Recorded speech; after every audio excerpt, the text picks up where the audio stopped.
प्रातः काल जागने मात्र से कितना रिलैक्सेशन हो सकता है आपके ब्रेन पर, कितना मन शांत हो सकता है। आप बाहर से शांत दिखते हैं पर अंदर से एकदम अशांत भरे पड़े। और हम आपको यह कहना चाह रहे हैं कि आपने बाहर सुख को खोज रखा है। जो सुख बाहर आप खोज कर रहे हैं, जो बड़ी बड़ी व्यवस्थाएं आप जमा रहे हैं कि आप ऐसा करेंगे तो ऐसा सुख मिलेगा, ऐसा करेंगे तो ऐसा सुख मिलेगा, हमें लगता है कि आप थोड़ा सा भी भीतर जाएंगे तो आपको वो सुख बाहर खोजने की बजाय लाख गुना बेहतर अंदर क्षणिक प्रयोग करने मात्र से, ऊर्जा संचय में बैठने मात्र से, ध्यान में उतरने मात्र से, अपने चेतन मन को अवचेतन मन में जोड़ने मात्र से वो परम सुख को आप पा पाएंगे जो बाहर आप कभी भी प्राप्त नहीं कर सकते।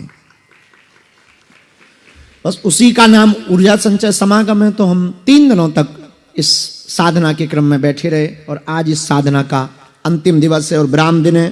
तो हम सब आज इस क्रम में पुनः बैठें और 3 दिनों के इस क्रम को विराम करने के पहले आज पूर्ण मनोयोग के साथ हम अपने मन को शांत और अपने मन को चेतन मन को अवचेतन मन से जोड़ने का प्रयत्न करेंगे।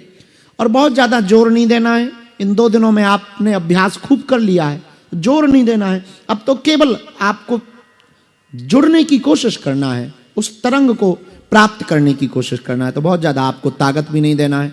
मुस्कुराने की कला सीखनी है, प्रसन्न रहने की कला सीखने आप बैठे हैं कि प्रसन्न हमें कैसे रहना है। और उसकी कला यही है। हमारे दादा गुरु जी एक बात बोलते थे, हमने बहुत बार बोली भी है पर हम पुनः बोल देते हैं। हमारे दादा गुरु ने बहुत पहले बोला था, जो भीतर गया वो भी तर गया। जो भीतर गया वो भी तर गया। तो आप जितना संसार बाहर देख पा रहे हैं, इससे कहीं बड़ा संसार अंदर है। आप जितना सुख बाहर देख पा रहे हैं, इससे कहीं और ऊंचा सुख अंदर है। आप जो आनंद बाहर देख पा रहे हैं, इससे कहीं और बड़ा आनंद अंदर है। आप जो वासना में, वस्तुओं में जो सुख को, क्षणिक सुख को पा पाते हैं, इससे बेहतरीन और लंबा चलने वाला सुख अंदर है। उसी का नाम है ऊर्जा संचय समागम, जिसमें बुद्धि की शुद्धि होती है, विकारों की शुद्धि होती है, विचारों की शुद्धि होती है। ऊर्जा संचय समागम का मतलब विकार विचारों की शुद्धि करना, बुद्धि की शुद्धि करना, पंचभूतों की शुद्धि करना, अंदर के जो 5 भूत हैं उनकी शुद्धि करना। ऊर्जा संचय समागम का मतलब है ब्रेन को केवल डिटॉक्स नहीं, ब्रेन के साथ में जो 3 प्रकार के मन है, चेतन मन, अवचेतन मन और अति चेतन मन, जैसे अंग्रेजी भाषा में कहें कॉन्शियस, सब कॉन्शियस और सुपर कॉन्शियस माइंड, इन तीनों की शुद्धि करना और तीनों को एक करना और तीनों को एक करके पावरफुल बनाना, शक्तिशाली बनाना। और इतना शक्तिशाली बनाना कि दुनिया की कोई भी संकट को झेलने की शक्ति आपके चेहरे पर बिना मुस्कुराहट जाए हुए आपके अंदर आ जाए। बस इसी को कहते हैं जाग जाना।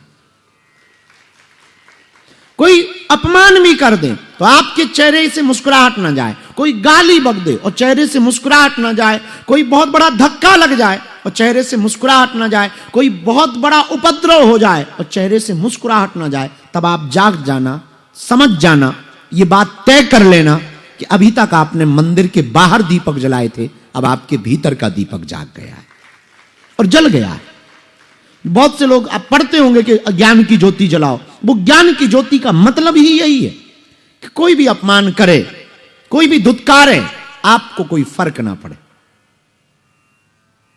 जापान में एक घटना घटी, बहुत पुरानी घटना घटी। हम कुछ बातें आपको बता दें सामान्य सी समझने के लिए, फिर हम क्रम में प्रवेश करेंगे। जापान में एक घटना घटती है कि एक सज्जन के घर पर एक साधु आते हैं, पहुंचे हुए महात्मा थे। उसने स्वागत किया। वो दरअसल छठ में 7वें मंजिल पर रहता था, महात्मा बहुत पहुंचे हुए थे। तो छठ में और 7वें मंजिल पर वो महात्मा को स्वागत करके ले गया, आरती करता हुआ ले गया, फूल माला डाली, भले पधारे आप, ठीक पधारे। उसके गांव के कुछ लोग आए थे, कुछ परिवार के लोग बैठे हुए थे, सब महात्माओं के दर्शन जैसी पुरानी रिवाज है। तो दर्शन कर रहे हैं, सब नीचे बैठे हैं, महात्मा ऊपर बैठे हैं। तब तक एक घटना घटी कि बड़ी जोर से भूकंप आया। और जापान में आते ही रहते हैं भूकंप। जोर का भूकंप आया तो घर वाले घबरा गए और रिश्तेदार घबरा गए, यहां तक कि जिसका मकान था वो भी घबराया और भागा बाहर की तरफ।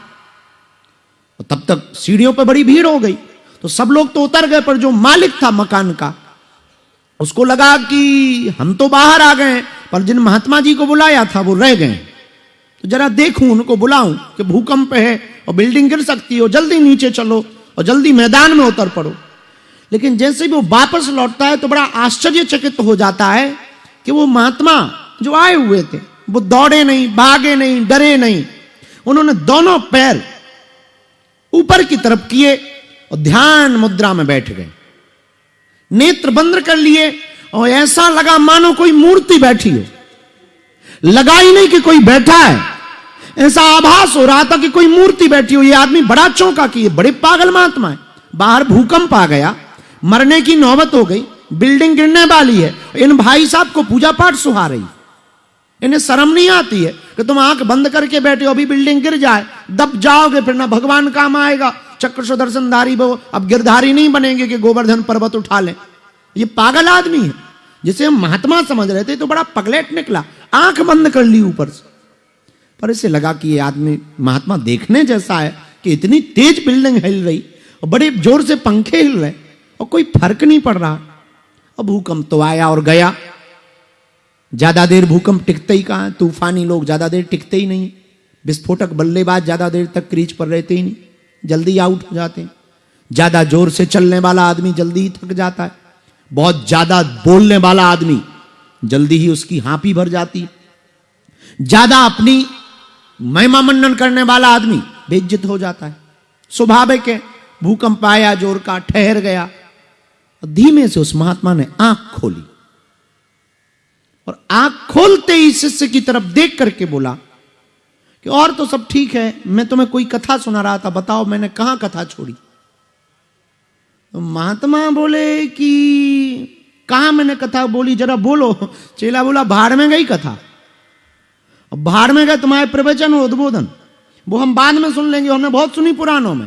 पहले ये बताओ, भूकंप आया, हम भगे, तुम क्यों ना भगे?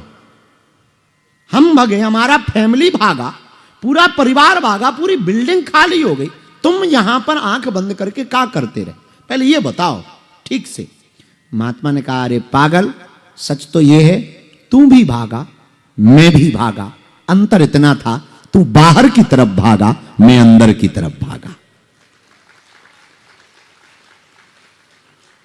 तो उस व्यक्ति ने कहा कि किसका भागना श्रेष्ठ है?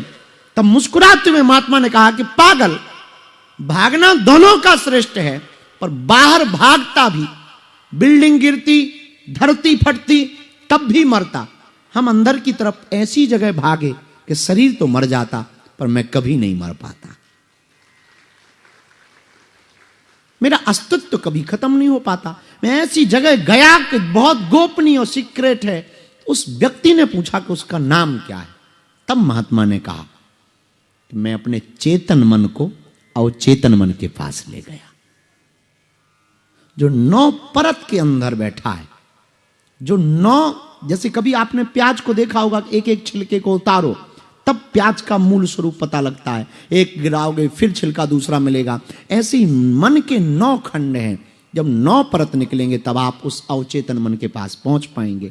और जिस दिन आपका चेतन मन ट्रेवलिंग करके, यात्रा करके अवचेतन मन के पास पहुंचा, और जिस दिन आपने ये 3 दिन की आत्मशुद्धि, चेतन शुद्धि, ब्रेन डिटॉक्स की पद्धति को समझ लिया बहुत बारीकी के साथ, उस दिन आप पूरी दुनिया में, हम इतना दावे के साथ कह सकते हैं, बहुत मुस्कुरा करके कह सकते हैं, बहुत भरोसे के साथ कह सकते हैं कि जिंदगी में कितने भी संकट आएंगे, पर आप हर संकट से निपटने के लिए एक अपने आप में गुरु बन जाएंगे। और हमारा लक्ष्य यही है कि आपको गुरु बनाए, हमारा उद्देश्य यही है कि आपको हमारे पास पर्चा ना लेके आना पड़े। हमारे पास क्या, आपको किसी गुरु के पास ना जाना पड़े, आप अपने प्रश्नों के उत्तर स्वयं पा पाओ, चाहे वो त्राटक पद्धति से पा पाओ, चाहे वो ध्यान पद्धति से पा पाओ, चाहे वो आप अवचेतन मन की यात्रा पे पहुंचने से पा पाओ, अथवा वो आप किसी भी पद्धति से पा पाओ, अपने उत्तर स्वयं पा पाओ। और कब तक तुम दूसरों के पास उत्तर लेने जाओगे? और जरूरी है कि अभी हम हैं और हम तुम्हें उत्तर दे भी पा रहे हैं, वो भी एक लिमिटेड लोगों को, कल के दिन नहीं मिला तो क्या करोगे? इसलिए आज के इस ऊर्जा संचय समागम में आपको प्रण लेना है इस जीवन में जीते जी इस पद्धति को प्रतिदिन करके आपको उस ब्रह्म को प्राप्त करके ही मानना है। और ये जो पद्धति है, इससे परम शांति तो आपको मिलेगी ही मिलेगी। शांति के साथ साथ इसमें बहुत से ऐसे प्रयोग हैं 5 चरणों में कि आप उस ब्रह्म के दर्शन की झलक भी पा सकते। थोड़ा चरणों में कठिनाई है। आज का तीसरे दिन का सत्र हम प्रारंभ करते हैं। आप लोग बहुत धैर्यता के साथ में तीसरे दिन के सत्र में, क्योंकि आज विराम का सत्र थोड़ा विलंब हुआ, और विलंब हुआ क्या हो गया है, रात भर मिलते रहे, सुबह बड़ी मुश्किल से छोड़ा गया है कि चलो। अब जब बड़ी मुश्किल से छोड़ा गया है तो अब शरीर ही है, हमारा भी बुढ़ापे का शरीर है। बड़ी देर से आए हैं पर कोई नहीं आ गए। हम चाहेंगे कि लाइट को बंद कर दिया जाए और ये मोबाइल की रिकॉर्डिंग ये सब कुछ बंद कर दिया जाए। हो गई बातें और 3 दिन पूरे भी हो गए हैं। अब हम सबको विराम करना चाहिए। दोनों हाथ जोड़ लें।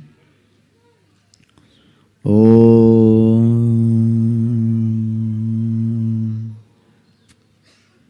बागेश्वराय नमः। ओम हम हनुमते नमः। ओम सन्यासी देवाय नमः। मणिमन बालाजी को, सन्यासी बाबा को प्रणाम करें। आप सबकी अर्जी स्वीकार हो जाए, आप सब पर बालाजी की कृपा हो जाए, आप सबकी अलाय बलाय दूर हो जाए। खूब खूब मंगलाशीष आशीर्वाद। जीवन भर आप बागेश्वर बालाजी के रहो और बालाजी तुम्हारे रहें। अपना ध्यान रखना, मुस्कुराते हुए रखना, अपने आप को प्रसन्न रखना। बस एक बात ध्यान देना, दुख में घबराना नहीं, सुख में इतराना नहीं।